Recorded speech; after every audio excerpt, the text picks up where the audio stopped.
What's up, everybody? So I think people underestimate people way too much, and I would like to talk about that because I think it's something that people need to unlearn, and people kind of just need to learn not to do. As an entrepreneur, and I'm sure a lot of you that are entrepreneurs that are watching this feel the same way, I'm underestimated all the time, basically like every day, and with everybody. And it's like people don't have the capacity to realize or to fathom that you might be smarter than them, or that you might be just exceptionally smart in one area or another. And so I think when you're pursuing something, people tend to think that they tend to kind of just like voice whatever their surface level assertions are about that area and what barriers you might run into, not considering that maybe you've probably thought about that 100 times, or you've obsessed about it, or you thought about it 2 years ago. When I'm doing things like anything in relation to running either one of my companies, people that talk to me about it often might say like, well, isn't this the case, or isn't this a possible barrier, or what about this? And these are things that I thought about 4 years ago. People will try to say like, one of my companies is an iOS services company. We fix iPad screens and iPhone screens for corporations. And people would say things like, have you ever thought about buying phones from customers or buying iPads from customers and then starting a program where you refurbish them and sell them back to customers? It's like, I thought about that 1,000 times. I thought about that in length. In fact, I drew out a sort of a kind of like a business plan for that, really just like trying to scope out the logistics of it and get granular about the details of what it would cost and what the potential market is and all these sort of things. And while I think market research is something you can't do in a lot of situations, I was already a year, 2 years deep into the current service we're offering, which is Apple product repair. So I understood the market very well. It's like I did all this stuff at a super granular level, and you want to ask me, a guy who hasn't spent any time in my industry, thinking about my industry, you want your surface level assertion you want to convey that to me and go, hey, have you thought about this? It's like, hey, stupid. Yeah, I fucking thought about it. Are you crazy? This is what it gets to, because it gets to the point where if you're always underestimated, it kind of gets insulting after a while. People just can't fathom that you've thought about something, or that you're on top of it. People can't imagine people smarter than them, and it bothers them that people might just be a lot more resourceful than they are. Underestimating another person is a very unevolved way to present yourself.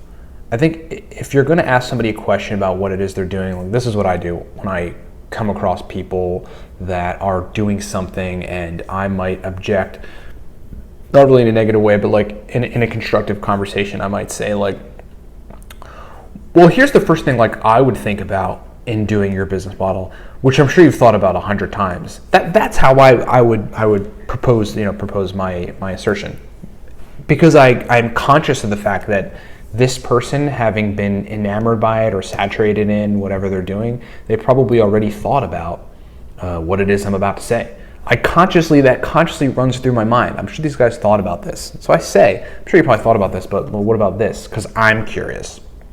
Not from the perspective of, I'm sure you haven't thought of this, and here's the potential problem you're going to run into, so here I'm going to posit this piece of information, which I think is going to be original and mind-blowingly useful, and like, here you go. It's like, no, like they probably thought about it already, especially if you're dealing with a smart person, and you have to, I think you kind of have to assume that people, especially if they're obsessed about something, have thought about it already and have done the research, or have done the whatever, gotten the certifications, or I've thought about it and gone down that road before. It happens all the time.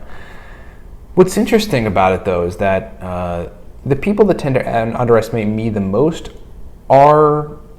it rarely happens from other entrepreneurs, other startup founders, other people that have built companies, successful companies. That rarely ever happens, because I think these people know these people have this extra degree of awareness that when you're buckled in and focusing on something for appreciable amounts of time, that you have scoured every detail to the ends of the earth. And so it always ends up being like people that are, I mean, lately for me, it's like people that are stuck in credentialism, that believe you need a degree for something to validate your efficacy in like a craft. It always tends to be people that aren't entrepreneurs, that haven't built businesses, or if they haven't built many businesses, or haven't, there was a very narrow field in which they built their business and then they got out of it and didn't do it forever. It's like, it always tends to be people like that. And I just want to say, you got to be careful with that shit, because you don't know. I mean, the number one thing I can say to people that I hope gets across to whoever might be somebody who tries to posit their assertions on people and underestimate other people is you don't know who you're dealing with. You don't know what you don't know, and it's like you have to have the wisdom that you don't know, and you have to have the wisdom that you're not as smart as you think you are. When it comes to what your position is on someone else's thing that they've been focusing on for a long time. They've thought about it probably, and you gotta kind of have the wisdom to know that that's the case. I'm drinking some beet juice. It's like beet juice, cabbage juice, a few apples, some ginger, some kale. Feels really good. One of the other things that I have come to realize is that folks who typically underestimate entrepreneurs and people who are aggressive in life, startup founders, tend not to be detail-driven people. They tend not to reside in the land of details. And their assertions or their conversations or their arguments are always very surface level arguments. And they don't even ask you about the details first before they posit their arguments. They just are surface level. And one of the things that I realized being the CEO of now 2 companies, one of which is successful company, the other company should be successful relatively soon, is that the only, among other things, like a major reason why my companies work and why whatever I decide I'm going to do in life works is because I live in the details. I live to try to uncover the details, and then I fix the problem, and that's it. One of my companies is an Apple product repair company. We do that for corporations, and this issue we were having with parts that were coming, we buy parts from China, from different factories in China that sell mobile device components for iPhone and iPad, mainly digitizers, touch screens, touch technology. We were having this issue with these screens that were coming in that cosmetically looked basically the same, but there were elements of it that I could tell that they were different from original. There were flex cables that were not sized right, and there were these very little details that were giving rise to like functionality problems in the parts, as well as problems assembling the parts back together because things were measured wrong, and all these other little details that the naked eye wouldn't be able to catch, and somebody that wasn't paying attention to details wouldn't catch. I caught the details and realized, put this whole thing together in my head. There are different classes of components. I mean, this I already knew, but there are different classes of components that come with different cosmetic misalignments and some of these mistakes that some of these malfunctions that I'm talking about. And to give you an idea, in the iOS device services industry, in the iOS device parts industry, they are total original, OEM, high copy, grade A, and grade B. Those are all the categories of parts. And it just so happened that because I was exploiting the details and trying to really get down to a granular level about what the hell was happening here, there's a few of those classes of parts that present these problems, and 2 of them don't. And those are total original and OEM. Then I had to find out which factories were producing high copy, grade A, and grade B by communicating with their parts people and getting them to not lie about it, because people in China like to just lie about their stuff. I mean, the people that I deal with in China are notorious liars. The people in the industry, I found some good vendors, and they were very honest. We have a good relationship. So I had to really drill down into exploiting the details to find a solution to the problem. Now, it took me a long time, but I found the solution to the problem. And now my professional organization, only buys from these other professional organizations coming out of Shenzhen, China. And we do business with only a select few people, because I did the research, I nailed down the problem, I found out which factories were selling the shit that we didn't like, and I fixed the fucking problem. Then I established relationships, continued and tested product from other factories, and then built relationships with those people and fixed the problem. It's like I exploited the details. And people that underestimate other people always seem to be the type of people that don't exploit the details. They don't understand the details. It's like when you start trying to explain the details, they get all wishy-washy. They just sort of start looking around and they get all fidgety, and you can't, like, they can't stay with you. And so that's an interesting thing that I noted. But in your life, if you really want to be respected by people and the business world and the world in general, and if you want them to have that general sense that you are just a good dude or a good chick, you really are going to have to stop underestimating people. Just stop doing that. Please stop doing that.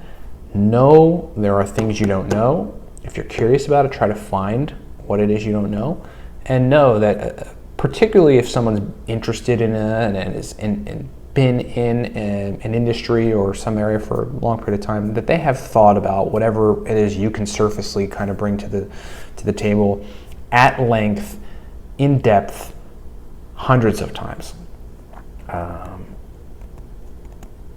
Picture the idea that people can be smarter than you, accept it, understand that if you don't like that, that's a problem in your psychology and maybe you need to step your fucking game up. And and just stop underestimating people. I mean, it's crass. It just makes you look very unclassy, and it's not the way to go. For entrepreneurs that are frequently underestimated, I feel your pain, and the only thing you can do is watch videos like this and talk to other entrepreneurs that have this happen to them. In addition to being right, when you can logic your way out of one of these situations, when you can logic your way through and basically prove the person wrong that's underestimating you by giving them data, by giving them information, by giving them an explanation that wherein you cite sources that are credible. They may not admit it to you, but you can abolish the idea in their mind that you're wrong about something, and you can essentially abolish the underestimating. And what tends to happen in these situations, like when you prove somebody wrong, like me, when I logic people into the corner when they tried to bring some sort of piece of information about me that was obviously underestimating my intelligence and my research and what I've done, they typically just never fuck with me again. They don't want to do that again, because they learned that they brought some sort of surface level assertion to you, underestimating your intelligence and your past and your research and what you've done so far. You brought back a very concise but very detailed logical argument that was undeniable and factual, and they essentially lost that exchange. So they don't want to do that again. People just generally don't want to keep losing, especially in those type of situations. Very painful psychologically. So that's the other way that you can defend yourself. It's like, if you're right about something, people are underestimating you, but you know that they shouldn't, or they don't have a reason to, and you can prove why. You can prove it. Then I think that, while I think some people might say you should just be Buddha and let it go, I think you have an obligation to, both for your self-esteem, for your confidence, and to set their thinking straight. I think you have an obligation to go and and logic your way out of it and fix that scenario there. I am very uncomfortable with the notion that certain people might be thinking the wrong thing. Very uncomfortable with that. Because people only know what they know, and they operate as best they can with the information they have. So sometimes I kind of feel the need to infuse into them better, more updated information, so that their operating system about whatever is in question changes. Thanks a lot for watching. I hope that makes sense, and don't worry about it, because every entrepreneur and every person moving forward and every person trying to build a new technology or do a new thing gets underestimated, and people have questions about it, and people underestimate your intelligence and your capacity to exploit the details. It's just normal. Just keep proving them wrong, because that's what we do.